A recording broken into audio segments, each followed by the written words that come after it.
tradition in Nepal proclaims young girls goddesses.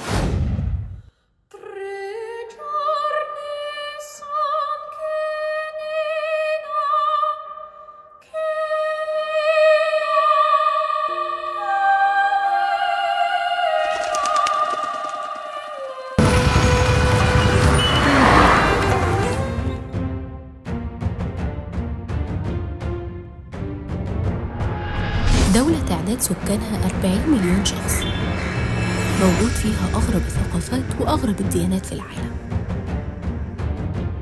موجودة بين الهند والصين، 70% من سكانها من الهندوس والبوذيين. إحنا النهاردة في نيبال، جينا عشان نشوف أغرب العبادات في العالم، عبادة الأطفال الكوماري. Goddess who was only 7 years old. Actually, I was very happy when I was Kumari. I feel really blessed and very lucky to be one because not all girls can become a goddess. بنت في سن ال7 سنين بتعتبر إله وبيعبدوها ملايين من البشر. بنت ممنوع رجليها تلمس الأرض، ممنوع تطلع الشارع إلا في الأعياد، ممنوع تبتسم ومجرد إنك تشوفها بتجلب ليك الحظ والسعادة، ولو ابتسمت ليك وده نادر جدا من المتوقع إنك هتموت قريب.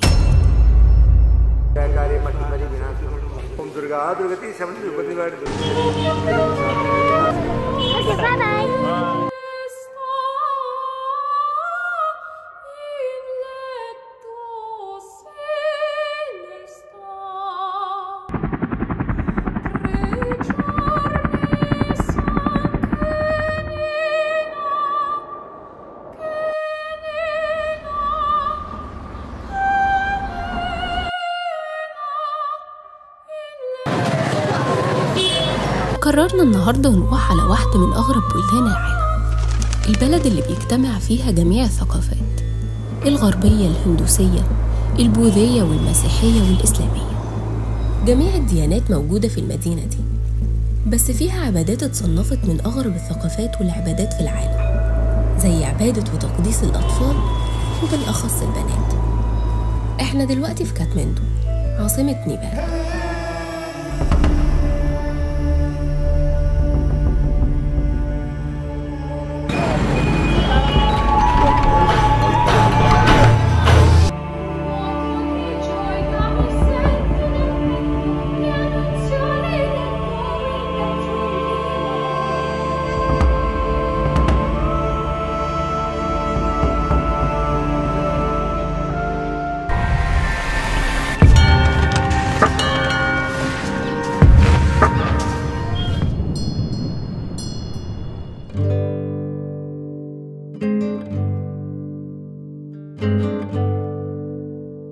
بنت من عمر 2 و3 سنين الكبار بيعبدوها، وبتعتبر إله لملايين البشر في نيبال. In Nepal, people worship the little girl as an incarnation of a Hindu supreme goddess. تريشنا شاكيا بنت عندها 3 سنين بس، من أسرة متوسطة، وكانت بتعيش في بيت بسيط جدا، بس بمجرد تجسيد الإله فيها تم نقلها هي وأسرتها لقصر فخم جدا، وده قصر مجهز خصيصا للطفلة اللي بقت إله. Living goddess is one of a very unique in culture. It's only found in Nepal.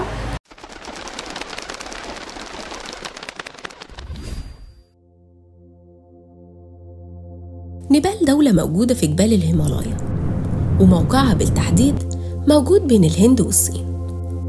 اتحولت دولة نيبال من النظام الملكي للنظام الجمهوري يوم 28 مايو سنة 2008، وموجود فيها حوالي 12 ديانة، منها الهندوسية بنسبة 81%، وبعدها البوذية بنسبة 9%، وبيجي بعدهم الدين الإسلامي بنسبة 4.5%.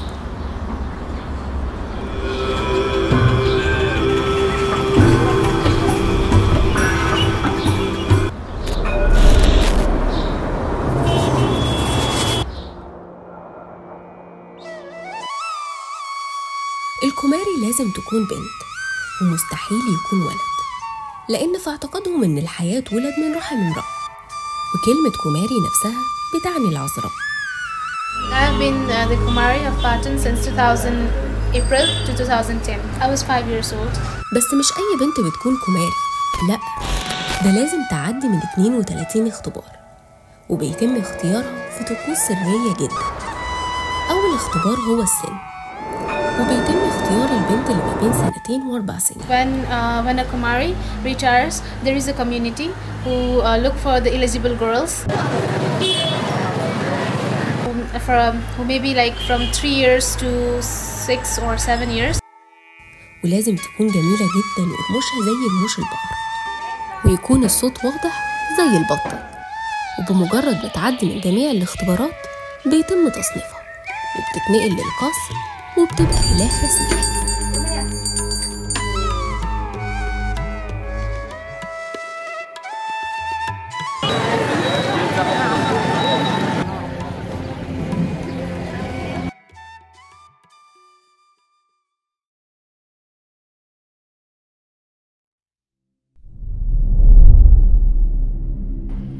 وبتوفر الحكومة للطفلة كل اللي بتحتاجه في القصر ده غير اللي بيخدموها جيش كامل من الخدم. وبمجرد ما الطفلة الكماري بتدخل القصر مستحيل إنها تخرج منه نهائياً إلا خلال أيام المهرجان اللي بيتم تنظيمه سنوياً لمدة 13 يوم. And I was allowed to go outside during special ceremonies that was about 15 to 16 times a year.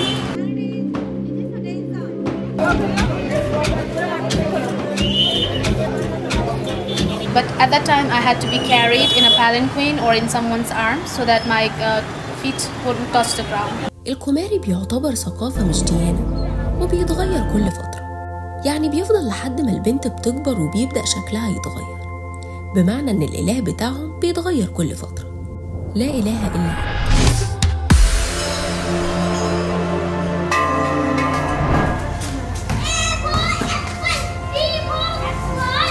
الكماري ما بتقدرش تلمسها ولا بتقدر تتكلم. And because as a Kumari you're not allowed to talk with other people, so communicating was also a bit difficult. لدرجة إن تعبيرات وشها ما بتقدرش تعملها، ولو الكماري ابتسمت لشخص فاحتمال كبير إنه يموت. وعمرك ما هتشوف الكماري وهي بتمشي، وده لأن ممنوع رجليها تلمس الأرض أساساً.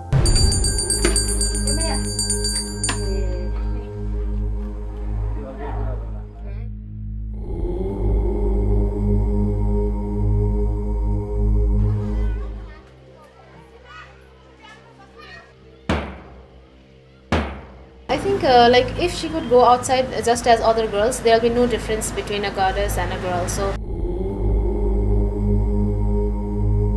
it's a rule and it has been practiced since so long, so it must continue.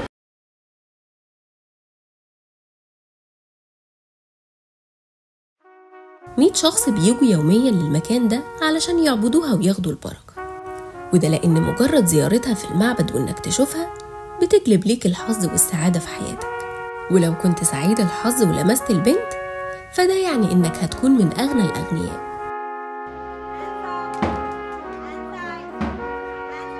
الكماري ثقافة موجودة من 700 سنة في نيبال، وهنلاقيها موجودة لغاية دلوقتي، وكتير من منظمات حقوق الإنسان حاولوا إنهم يقضوا على الثقافة دي، ولكن الحكومة النيبالية اتمسكت بثقافة شعبها. وبيعتبر لقب الكماري في نيبال زي لقب ملكة الجمال. بس كتير من اللي كانوا كماري قبل كده اتأثروا بالتجربة دي ومعرفوش يعيشوا حياتهم العادية خالص، وفضلوا طول حياتهم عايشين عيشة الكماري.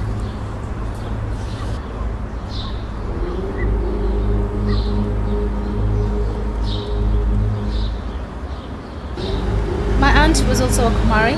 She is 65 years old. وأي بنت بتبقى كماري بيتم تدريبها إنها ما تتكلمش مع أي شخص، ولا ترد ولا تبتسم ولا تعمل أي تعبير على وشها. الكماري كمان بتفضل سنين رجليها ما بتلمسش الأرض، فأول لما بتخلص فترة الكماري بتبدأ تتعلم المشي من جديد، لأنها بطبيعة الحال هتكون نسيت طريقة المشي.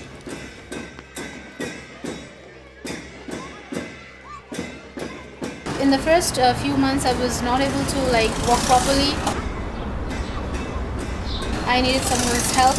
to guide me in the outer world.